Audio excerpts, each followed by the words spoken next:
Good morning. It's really warm today. Wasn't so bad this morning. Went out, got some groceries, got back, put my clothes in the wash, had a shower, and just getting ready for the day. It's a long day today, really good day today. We've got a team coming up in the afternoon, and then I'm going to do a short study, try to tie all the events of today to that study. Don't know how I'm going to do that yet. We're going to work it out as we go along. But if you watch yesterday's video, you know what's coming up ahead. We're going to be making something amazing, disastrous, tasty. Caught by a feeling, goes beyond the right or wrong, gets me what I want. I'm hanging by a string, gotta get up on my feet, get to what I need, and I am flying through the streets on neon wings. Once I get to you, I don't want anything. Girl, I'm so addicted.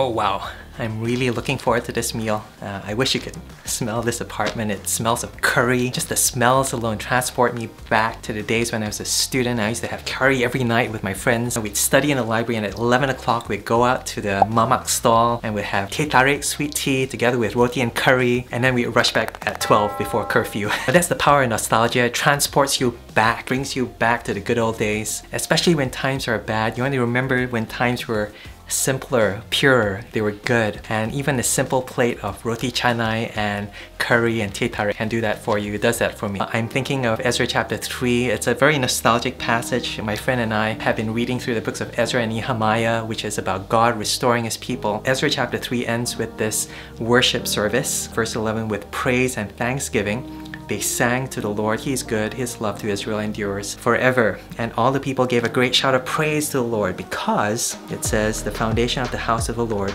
was laid. There in this construction site, they see the beginnings of the temple of the Lord, and they praise God. They start this worship service thanking God for His enduring love that lasts forever.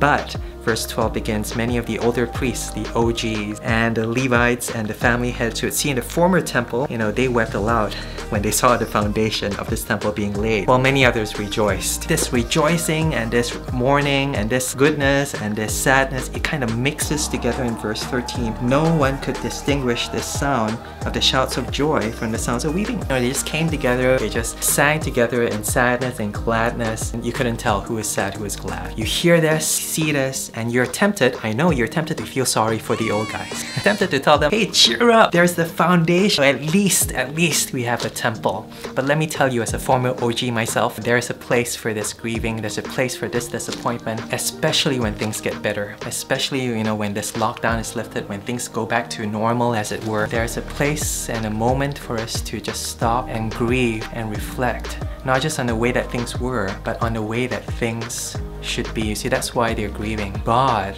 should restore His people fully, perfectly. That's the promise that the Bible gives us. It's not just a restoration, but a renewal of the heavens and the earth. God will one day eliminate all death and sin. This promise of new life and the new heavens and new earth will come when Jesus returns. Having a meal like roti canai, I do think of the good old days. But what's even more powerful is it reminds me of this hope.